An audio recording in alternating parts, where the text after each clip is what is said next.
नमस्कार,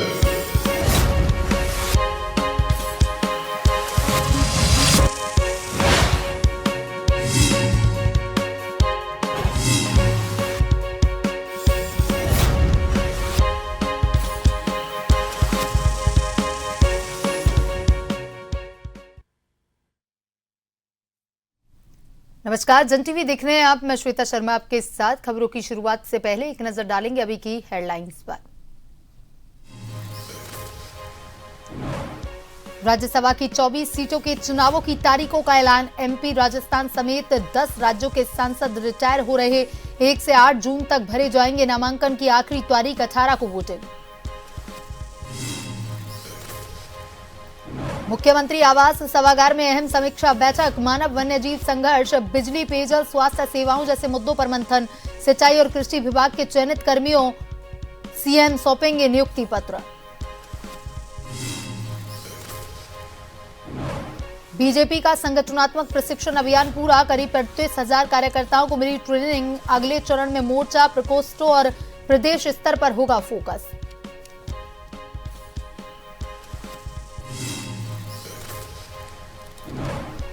केदारनाथ धाम में आस्था का सैलाब। 28 से 30,000 श्रद्धालु रोज कर रहे बाबा के दर्शन। 30 दिन में 7.5 लाख से अधिक भक्त पहुंचे धाम।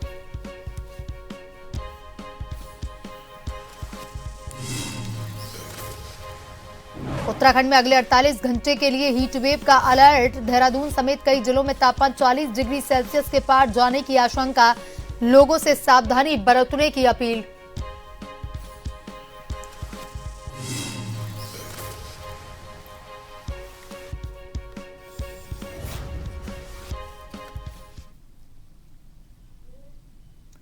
और अब खबरें विस्तार से। उत्तराखंड में भाजपा का 2 महीने से अधिक समय तक चला संगठनात्मक प्रशिक्षण अभियान सफलतापूर्वक पूरा हो गया। मंडल और जिला स्तर पर आयोजित प्रशिक्षण वर्गों में अब तक करीब 38,000 कार्यकर्ताओं को प्रशिक्षण दिया जा चुका है। प्रदेश महामंत्री कुंदन परिहार के अनुसार यह अभियान पार्टी संविधान के तहत चलाया गया, जिसमें कार्यकर्ताओं को चुनावी रणनीति और संगठनात्मक कौशल की विशेष ट्रेनिंग दी गई। अब अभियान का अगला चरण मोर्चों, प्रकोष्ठों और प्रदेश स्तर पर आयोजित किया जाएगा। आगामी विधानसभा चुनाव को देखते हुए भाजपा संगठन को और मजबूत करने पर विशेष फोकस कर रही है। वहीं जल्द ही प्रदेश स्तर पर बड़े प्रशिक्षण वर्ग आयोजित किए जाएंगे।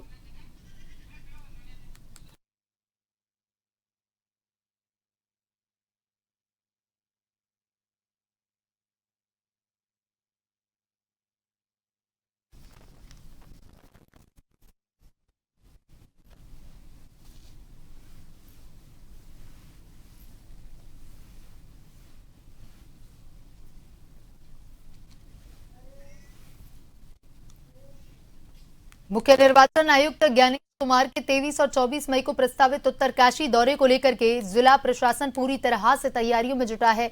और इसी क्रम में उत्तराखंड के मुख्य निर्वाचन अधिकारी डॉक्टर वीआरसी पुरुषोत्तम उत्तरकाशी पहुंचे, व्यवस्थाओं का जायजा लिया। इस दौरान जिलाधिकारी प्रशांत आर्य ने उन्हें 2 दिवसीय दौरे के लिए की जा रही तैयारियों और सुरक्षा व्यवस्थाओं की विस्तृत जानकारी दी, ताकि कार्यक्रम सुचारू और सुरक्षित तरीके से संपन्न हो सके।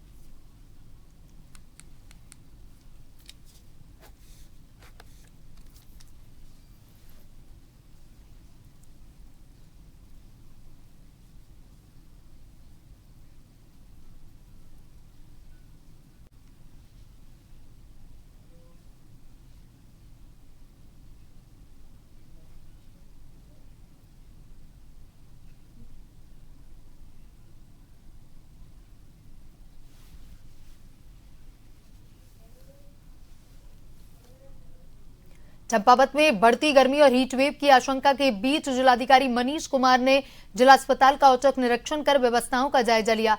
इस दौरान उन्होंने पेयजल, बैठने की सुविधा, शौचालय की स्वच्छता और जन औषधि केंद्र सहित मूलभूत व्यवस्थाओं की जांच की और अधिकारियों को इन्हें दुरुस्त रखने के निर्देश दिए। डीएम ने आईसीयू वार्ड का निरीक्षण कर मरीजों की स्थिति जानी। एसी, साफ सफाई व उपकरणों की उपलब्धता सुनिश्चित करने को कहा, ताकि गर्मी में किसी को परेशानी न हो। साथ ही जल संस्थान को अस्पताल में जलापूर्ति बनाए रखने के निर्देश दिए। निरीक्षण के दौरान डीएम ने तीमानदारों से फीडबैक भी लिया और मरीजों के साथ संवेदनशील व्यवहार सुनिश्चित करने पर जोर दिया।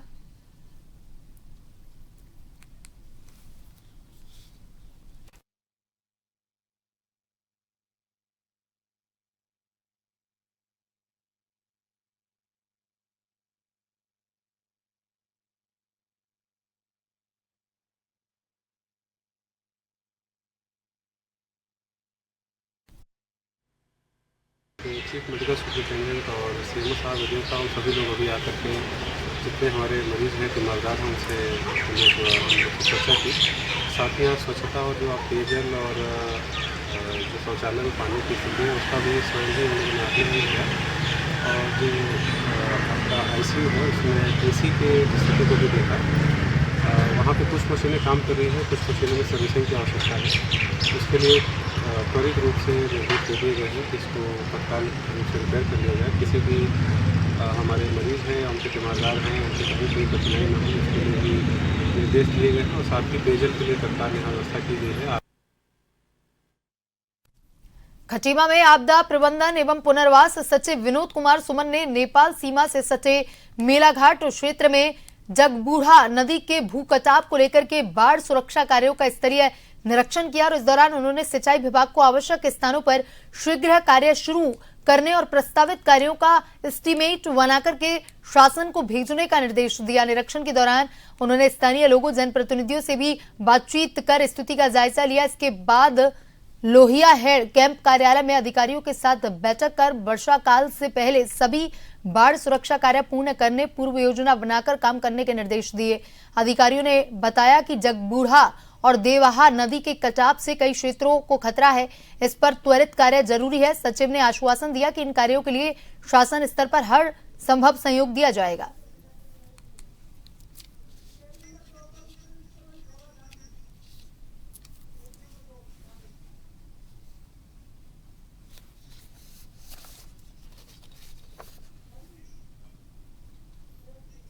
और वही मुख्यमंत्री आवास सभागार में एक अहम बैठक हो रही है जिसमें वन्यजीव संघर्ष, बिजली, पेयजल और स्वास्थ्य सेवाओं जैसे मुद्दों पर मंथन किया जा रहा है। सीएम ने बैठक में अधिकारियों को समयबद्ध कार्य के निर्देश दिए हैं। इसके बाद मुख्यमंत्री अन्य शासकीय कार्यों में व्यस्त रहेंगे। वहीं दोपहर में मुख्य सेवक सदन में आयोजित कार्यक्रम में सीएम सिंचाई कृषि विभाग के चयनित कर्मियों को नियुक्ति पत्र वितरित करेंगे।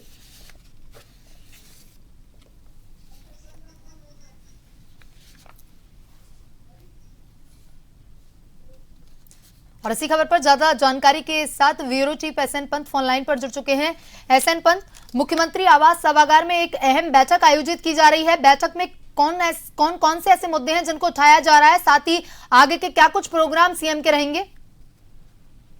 बिल्कुल, आपको बताना चाहूंगा उत्तराखंड के मुख्यमंत्री लगातार अपने तमाम विभागों की समीक्षा कर रहे हैं और समीक्षा करने के बाद जो उसमें बिंदु निकलकर सामने आते हैं, जहां पर नीतिगत फैसले देने होते हैं या डायरेक्शन देना होता है, मार्गदर्शन देना होता है, तो मुख्यमंत्री समीक्षा बैठक के बाद उसका फॉलोअप लेने के साथ ही उसको अंतिम रूप कैसे देना है अधिकारियों को उचित दिशा निर्देश प्रदान करते हैं। आज की अगर बात की जाए तो मुख्यमंत्री आवास के सभागार में इस वक्त बैठक चल रही है। मानव वन्य जीव संघर्ष को लेकर बैठक चल रही है, उसके मुआवजे को लेकर बैठक चल रही है और किस तरीके से जिस प्रकार से जानवरों की तादाद है या कहीं पर ये घटनाक्रम हो जाता है कि बाघ घायल मिला है या हाथी का डेड बॉडी मिली है, तो उनको लेकर के जो मानव वन्य जीव का जो संघर्ष हो रहा है उसको देख करके कि इसके कारण क्या है, क्या वन विभाग की जो चौकियां हैं उनसे उनकी निगरानी हो रही है, नहीं हो रही है, सीसीटीवी कैमरे लगे हैं कि नहीं लगे, जीपीएस सिस्टम काम कर रहा है नहीं कर रहा है, खासतौर पर राजा जी और national Jim Corbett national park, इसको लेकर के मंथन हो रहा है और इसमें उचित डायरेक्शन भी वन विभाग के अधिकारियों को दिया जा रहा है, वाइल्ड लाइफ के अधिकारियों को दिया जा रहा है। इसके अलावा जो समीक्षा बैठक है वो पेयजल की भी समीक्षा बैठक है, स्वास्थ्य की भी है और साथ ही साथ अगर आप देखेंगे तो इस पेयजल बैठक में स्वास्थ्य सेवाओं के साथ पेयजल और बिजली विभाग की बैठक है, क्योंकि गर्मी का सीजन है, मानसून भी कुछ दिनों के बाद आ जाएगा, तो ऐसे में क्या तैयारियां हैं। समीक्षा बैठक पेयजल को ली जा रही है कि क्या सभी लोगों को उचित पानी मिल पा रहा है या नहीं मिल पा रहा है, क्या टैंकरों से सप्लाई कहीं पर देनी पड़ रही है, तो उसके वैकल्पिक व्यवस्थाएं क्या है। चारधाम यात्रा का रूट है तो वहां पर किस तरीके की समस्याएं देखने को मिल रही है, बिजली की कटौती कितनी हो रही है, हमारे पूल में कितनी बिजली इस वक्त मौजूद है और कितनी हमें और खरीदने की आवश्यकता है, सोलर सिस्टम से कितनी बिजली पैदा हो पा रही है, इसकी भी मॉनिटरिंग की जा रही है। और स्वास्थ्य को लेकर के क्योंकि जिस तरीके से हीट वेव चल रही है या जिस प्रकार से मौसम विभाग अलर्ट कर रहा है उसके मद्देनजर जिला प्रशासन अलर्ट पर डाल रहा है। स्कूलों को खुलने का जो समय है उसको कितना कम किया गया है या दोपहर 11 बजे से लेकर 4 बजे तक घरों से बाहर न निकलने का जो एहतियातन अलर्ट जारी किया गया है उसका इम्प्लीमेंटेशन कैसे हो रहा है, इसको लेकर समीक्षाएं चल रही है। मुख्यमंत्री सारी बातें विभागीय अध्यक्षों से सुन रहे हैं, ताकि कहीं पर अगर कोई आमूलचूल परिवर्तन करना हो, कोई डायरेक्शन देना हो, तो मुख्यमंत्री उसमें स्वतः डायरेक्शन देंगे। जी एसएन पंत, तमाम जानकारी के लिए धन्यवाद।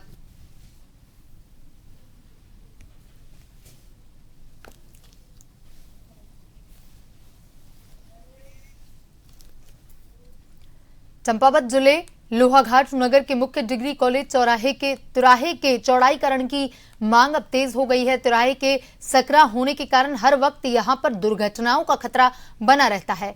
पूर्व में कई दुर्घटनाएं यहां पर हो चुकी हैं। लोहाघाट विकास संघर्ष समिति अध्यक्ष विपिन गोरखा, शिक्षक राम प्रसाद कालाकोटी, व्यापारी अमित बगोली सहित इस क्षेत्र में रहने वाले लोगों ने लोक निर्माण विभाग लोहाघाट से डिग्री कॉलेज तिराहे के चौड़ाईकरण की मांग की। उन्होंने कहा, तिराहा सकरा होने के कारण यहां पर मीना बाजार से डिग्री कॉलेज और डिग्री कॉलेज से मीना बाजार को जाने वाले बड़े वाहन एक बार में मुड़ नहीं पाते, जिस कारण यहां पर जाम लगने के साथ साथ दुर्घटना होने की संभावना हर वक्त बनी रहती है। उन्होंने कहा, कई बार तिराहे के सुधारीकरण की मांग विभाग से की गई पर कोई संज्ञान। सब हम तो ये कहना चाहेंगे कि आप कुछ देख ही रहे हैं और लगातार आप यहाँ पर प्रवेश कर रहे हैं। अगर कोई भी गाड़ी अगर ऊपर बिना वजह से आती है और इधर से आती है तो उन लोगों को पता ही नहीं चलता है कि नीचे से कौन सी आ रही गाड़ी, ऊपर से कौन सी आ रही दिखती है। जैसे सकरा मोड़ है तो यही कहेंगे कि इसको थोड़ा सा ऊपर उठाया जाए रोडों को और थोड़ा सा वहाँ पर लगातार 4-5 मीटर की कटिंग की जाए, तो ये कहीं ना कहीं थोड़ा सा सुधर सकता है और भविष्य में कोई घटना से बचा जा सकता है। जो डिग्री कॉलेज तिराहा है, इसके ठीक बगल में एक आयुष्मान आरोग्य मंदिर भी है। यहाँ पे काफ़ी पेशेंट लोग आते हैं, लगातार यहाँ पे भीड़ बनी रहती है। और साथ ही यहाँ से मीना बाज़ार को जो सड़क जाती है, वाहनों का काफ़ी आवाजाही यहाँ पे रहती है। डिग्री कॉलेज के बच्चे भी यहाँ से निकलते हैं, तो ऐसी जगह में बड़ी कंजेस्टेड ये रोड यहाँ पर बना हुआ है। तो मेरा शासन प्रशासन से ये अनुरोध रहेगा कि जनता की सुविधा को ध्यान में रखते हुए जो यहाँ पे थोड़ी जगह बची हुई है, इसमें चौड़ीकरण करके यहाँ पे इस रास्ते को अच्छा रोड यहाँ से बनाई जा सकती है। ज़्यादा एक्सीडेंट का कारण बन रहा है, कॉलेज के आने जाने वाले बच्चे हैं और जैसे अगर कोई बड़ा वाहन आ जाता है तो उस टाइम पे जाम का सबसे बड़ा रोड है और इतना रिस्की मोड़ ये हो रखा है कि अगर थोड़ा सा भी कोई भी गाड़ी मतलब इधर उधर हो जाए तो वहाँ को आदमी मतलब कुछ भी हो सकता है। तो यहाँ पर एक बार में कोई भी वाहन अच्छे से नहीं मुड़ पाता है, चाहे बड़ा वाहन हो या पिकअप हो और या फिर छोटी गाड़ियाँ हों, कोई भी वाहन आसानी से नहीं मुड़ सकता है। जसपुर में भीषण गर्मी के बीच स्कूलों की मनमानी सामने आई। यहां उधम सिंह नगर जिलाधिकारी नितिन के सुबह 7 से 11:30 बजे तक स्कूल संचालन के आदेश के बावजूद महुआ डावरा स्थित एक निजी स्कूल दोपहर 1 बजे तक चलता रहा। कड़ी धूप हीट वेव के बीच बच्चे पेड़ों के नीचे खड़े नजर आए, जिससे अभिभावकों में नाराजगी देखने को मिली। मामले की जानकारी मिलने पर प्रशासन हरकत में आया, स्कूल प्रबंधन को नोटिस जारी करने की बात कही। इससे पहले भी स्कूलों पर आदेशों की अनदेखी के आरोप लगते रहे हैं, बावजूद इसके कोई ठोस बदलाव नजर नहीं आया। अब देखना होगा कि प्रशासन की कार्रवाई के बाद क्या स्कूल प्रबंधन नियमों का पालन करेगा या फिर बच्चों की सेहत से यूं ही खिलवाड़ जारी रहेगा।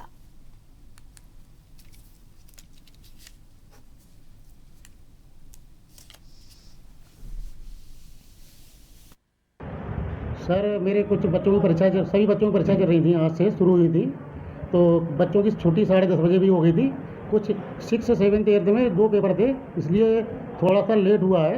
उनकी भी छुट्टी मैंने 12 बजे के आसपास कर दी बच्चों की, आधा घंटा में लेट हुआ था। नहीं सर, ऐसा नहीं है, कुछ वाहन की दिक्कत थी, वाहन वाले बच्चे बैठे थे यहाँ पर, बाकी मैंने छुट्टी कर दी थी पहले 12 बजे तक। ज्ञान में आया था कि कुछ विद्यालय ऐसे हैं जो कि जिलाधिकारी महोदय द्वारा जो आपदा प्रबंधन अधिनियम में जो आदेश पारित किए गए हैं, खासकर लू के दृष्टिगत कि 11:30 बजे तक समस्त विद्यालय आपके चलेंगे, उसके बाद कोई विद्यालय नहीं चलेगा। इस संबंध में खंड शिक्षा अधिकारी को सभी विद्यालयों का परीक्षण करने के लिए कहा गया है। ऐसे विद्यालय जो जिलाधिकारी महोदय के आदेश की अवहेलना कर रहे हैं, उनके खिलाफ कार्रवाई के लिए नोटिस जारी किया जा रहा है। खटीमा में बिजली मीटर लगाने को लेकर के शुरू हुआ पारिवारिक विवाद खूनी संघर्ष में बदल गया। मामूली कहासुनी के बाद दो पक्षों के बीच जमकर मारपीट हुई, जिसमें लाठी, डंडे, धारदार हथियारों का इस्तेमाल किया गया। इस हिंसक घटना में विवेक कुमार नामक युवक की मौत हो गई है, जबकि बीच बचाव करने पहुंची उसकी मां गंभीर रूप से घायल हुई। उन्हें बरेली के एक निजी हॉस्पिटल में भर्ती कराया गया, जहां उनकी हालत नाजुक है। घटना के बाद क्षेत्र में भारी आक्रोश फैल गया है।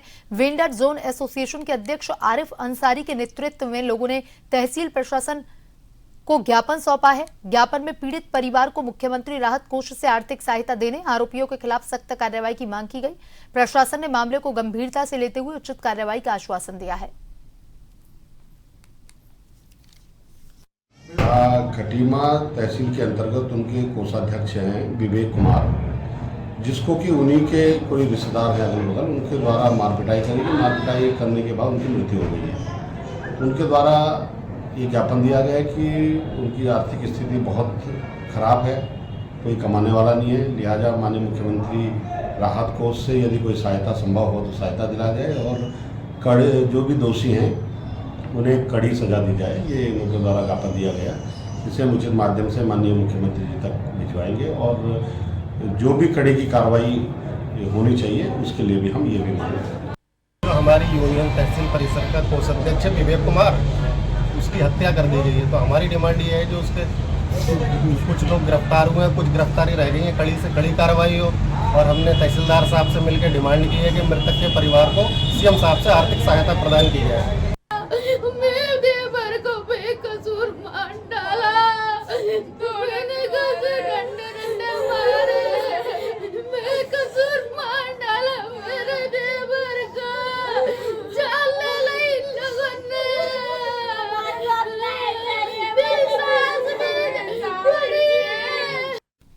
हरिद्वार में गंगा घाटों पर लापरवाही की तस्वीरें लगातार सामने आ रही हैं। डूबने की घटनाओं के बावजूद युवक अपनी जान जोखिम में डालकर ऊंचे पुलों से गंगा में छलांग लगा रहे हैं। हर की पौड़ी के पास एक युवक का खतरनाक स्टंट करते हुए वीडियो सोशल मीडिया पर वायरल हो रहा है, जबकि प्रेमनगर घाट, गोविंद घाट समेत अन्य स्थानों पर भी किशोर ग्रिल पार करते हुए गहरे पानी में कूदते नजर आ रहे हैं। हैरानी की बात यह है कि ऐसे खतरनाक कर्तव्यों को रोकने वाला मौके पर कोई नजर नहीं आता। वहीं पुलिस का कहना है कि गंगा घाटों पर लगातार जागरूकता अभियान चलाए जा रहे हैं। जल पुलिस की तैनाती भी की गई है ताकि इस तरह की घटनाओं को रोका जा सके।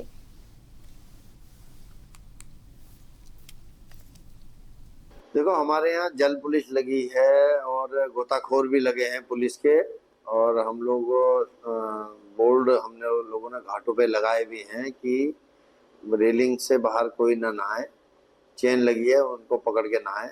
लेकिन फिर भी अगर कोई इस तरह कर रहा है तो अगर उसको हम लोग टोकते भी हैं और ये दुर्घटना का कारण भी बन रहा है।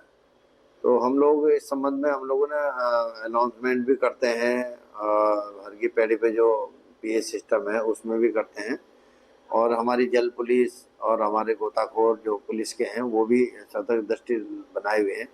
लेकिन कुछ लोग ऐसा जैसा आप बता रहे हैं कि पुलों से कूद जाते हैं, तो उन पे भी हम लोग हमारी चेतक, हमारी जो मोबाइल है, सतर्क दृष्टि रखे हुए हैं। केदारनाथ धाम में इस बार आस्था का सैलाब उमड़ रहा है, जहां रोजाना 28 से 30 हजार श्रद्धालु बाबा केदार के दर्शन कर रहे हैं। 22 अप्रैल को कपाट खुलने के बाद महज 30 दिनों में 7.5 लाख से अधिक भक्त धाम पहुंच चुके हैं, जो पिछले साल के मुकाबले करीब 30 हजार ज्यादा है। यात्रा के दौरान हेलीकॉप्टर सेवा से अब तक 28 हजार से अधिक श्रद्धालु पहुंचे हैं। वहीं घोड़ा खच्चर सेवा के जरिए 1.5 लाख से ज्यादा यात्रियों ने सफर किया।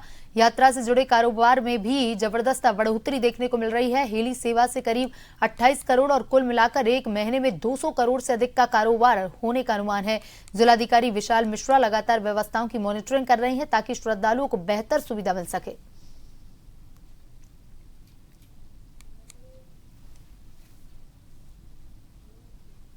उत्तराखंड में मौसम विभाग ने अगले 48 घंटों के लिए हीट वेव अलर्ट जारी कर दिया है। देहरादून समेत कई जिलों में तापमान 40 डिग्री सेल्सियस के पार जाने की आशंका है।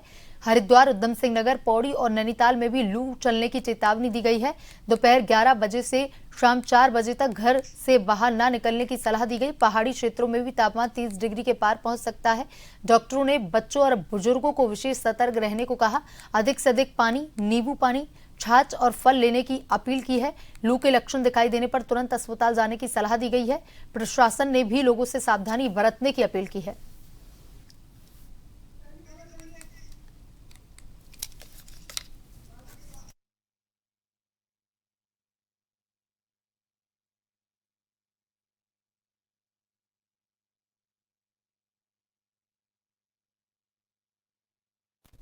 और वहीं 10 राज्यों की 24 राज्यसभा सीटों के लिए चुनाव होना है। चुनाव आयोग ने शुक्रवार को चुनाव की तारीखों का ऐलान किया है। चुनाव आयोग की ओर से जानकारी दी गई है कि 10 राज्यों की 24 राज्यसभा सीटों पर 18 जून 2026 को चुनाव करवाया जाएगा। चुनाव आयोग की घोषणा के बाद संबंधित राज्यों में सियासी गतिविधियां तेज हो गई हैं। जिन राज्यों में चुनाव होने हैं उनमें आंध्र प्रदेश, गुजरात, मध्य प्रदेश, झारखंड, राजस्थान, कर्नाटक, मणिपुर, मेघालय, अरुणाचल प्रदेश, मिजोरम शामिल हैं। आंध्र प्रदेश, गुजरात, कर्नाटक में सबसे अधिक 4-4 सीटों पर मतदान करवाया जाएगा। चुनाव आयोग की ओर से जारी बयान में कहा गया है कि राज्यसभा से 21 जून से 19 जुलाई तक अलग अलग तारीखों पर 10 राज्यों के वर्तमान सांसद सेवानिवृत्त हो रहे हैं। राज्यसभा चुनाव आंध्र प्रदेश, गुजरात, कर्नाटक में 4-4 सीटों, मध्य प्रदेश, राजस्थान में 3-3 सीटों, झारखंड में 2 और मणिपुर, मेघालय, अरुणाचल प्रदेश और मिजोरम में 1-1 सीट पर होंगे। राज्यसभा से कांग्रेस अध्यक्ष मल्लिकार्जुन खड़गे, दिग्विजय सिंह, पूर्व प्रधानमंत्री HD देवेगौड़ा समेत प्रमुख नेता सेवानिवृत्त होंगे। राजस्थान से राजेंद्र गहलोत, नीरज डांगी, रवनीत सिंह की सीटें भी खाली होने जा रही हैं। निर्वाचन कार्यक्रम के अनुसार 1 जून को अधिसूचना जारी रहेगी। उम्मीदवार 8 जून तक नामांकन दाखिल कर सकेंगे। 9 जून को नामांकन पत्रों की जांच होगी, जबकि 11 जून तक उम्मीदवार अपना नाम वापस ले सकेंगे।